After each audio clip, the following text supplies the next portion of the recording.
नमस्ते मित्रों, आज की कहानी का नाम है माँ ही प्रथम गुरु है।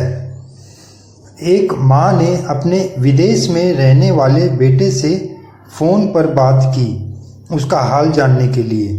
वह कई वर्षों से बेटा अमेरिका में रह रहा था, तो माँ को चिंता सता रही थी कि कहीं बेटा उन्हीं अंग्रेज़ों के रंग में तो नहीं रंग गया और पूजा पाठ छोड़ न दिया हो।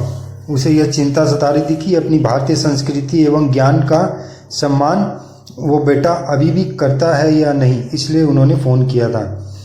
तो उनके बेटे ने अपनी माँ की हंसी उड़ाते हुए कहा, माँ, मैं एक बायोलॉजी का प्रोफेसर हूँ और मनुष्यों के विकास की थ्योरी पर रिसर्च कर रहा हूँ। यह पूजा पाठ तो बहुत पुरानी बातें हैं, ये पहले के अज्ञानी लोग करते थे।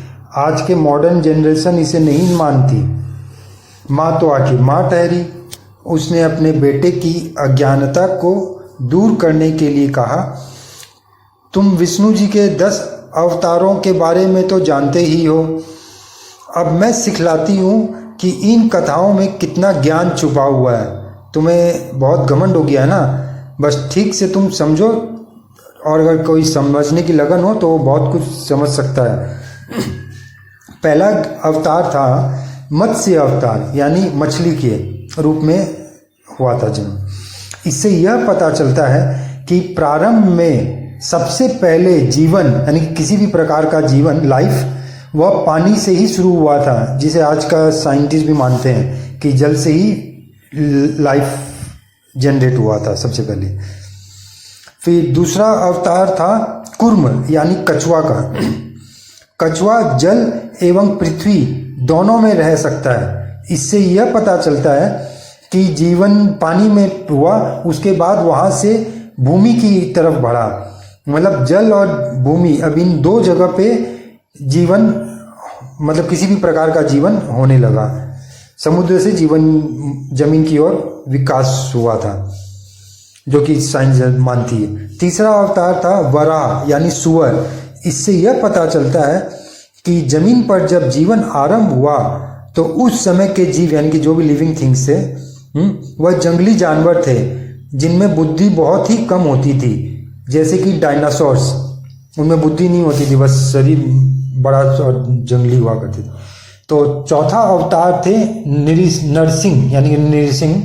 ये आधे मनुष्य थे और आधे पशु, यानी कि जानवर थे। इससे यह पता चलता है कि जंगली और बुद्धिहीन जानवरों से बाद में कुछ बुद्धिमान जानवरों में बदलने लगे। मतलब उनका दिमाग बढ़ने लगा, क्योंकि अब चेहरा मनुष्य के जैसा होने लग गया था ना, बुद्धि बढ़ने लगी।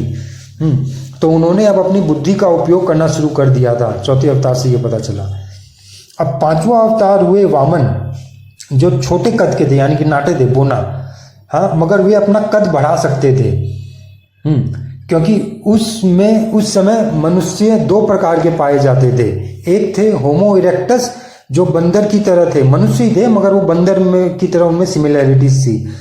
और दूसरे तरह के मनुष्य थे होमो सेपियंस, जो कि हम अभी भी वही हैं, जो बाद में मानव जाति में विकसित हुए, जैसे कि हम। अब छठा अवतार थे परशुराम, जो क्रोधी और लड़ाई को ही अपनी ताकत समझते थे, जैसे कि आदि मानव, अर्ली ह्यूमंस, जो गुफा में रहते थे और अन्य पशुओं को मारकर खाते थे। तो उनके लिए तो बस लड़ाई और क्रोध, झगड़ा, यही सब था। फिर 7वां अवतार थे श्री राम।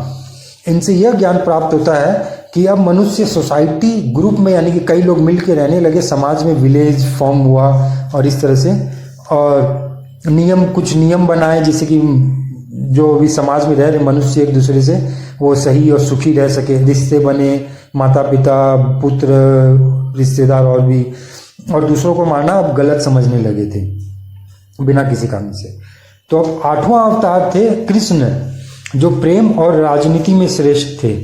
इनसे यह सीखा जा सकता है कि मनुष्य अब समाज में रहते हुए अपनी आवश्यकताओं को, यानी जो भी उसे मनुष्य को चाहिए, वो अपनी बुद्धि द्वारा ही प्राप्त कर सकता है। बुद्धि लगाओ और जो भी चाहिए वो प्राप्त कर लो। ये श्री कृष्ण जी से सीखा जा सकता है। फिर 9वां अवतार थे गौतम बुद्ध। उन्होंने मानवता को सही ज्ञान और विज्ञान की राह पर चलाया कि लड़ना नहीं है, सब प्रेम से रहो, जो कि उनके बाद से ही आज का मॉडर्न युग अभी डेवलप हुआ है। फिर 10वां अवतार होंगे कल्कि, जो अभी तक हुए नहीं, मतलब होंगे भविष्य में, जो कि अभी तक के सभी मानव रूपों में श्रेष्ठ होगा, मनुष्य का एडवांस स्टेज होगा, जो वो कल्कि कहलाएगा। जिससे कि अभी जो साइंटिस्ट और तुम भी जिन उपायों पर खोज कर रहे हो, जैसे क्लोन बनाना, रोबोट बनाना, कंप्यूटर से मनुष्य को और डेवलप करना, ऐसा करना कि मनुष्य वर्षों तक जी सके, ज़्यादा बुद्धिमान हो जाए, ताकतवर हो जाए, तो इस तरह से नए मनुष्य का निर्माण करना, इस पे अभी मनुष्य लगा हुआ है। तो वो कल्कि अवतार जो होगा वो उसी तरह का डेवलप्ड रूप होगा मनुष्य का। यह सब सुनना था कि अब बेटा जो विदेश में अमेरिका में रह रहा था वो आश्चर्यचकित रह गया कि भारतीय शास्त्रों में, वेदों, उपनिषदों में, इत्यादियों में इतना ज्ञान है कि आज की पूरी दुनिया में भी ज्ञान नहीं है। यदि मानव इन सब ग्रंथों का ही अच्छे से अध्ययन करे तो वह कई गुना तेजी से प्रोग्रेस कर सकता है। धन्यवाद। चैनल सब्सक्राइब जरूर करें। आपका मित्र रवि भरतिया।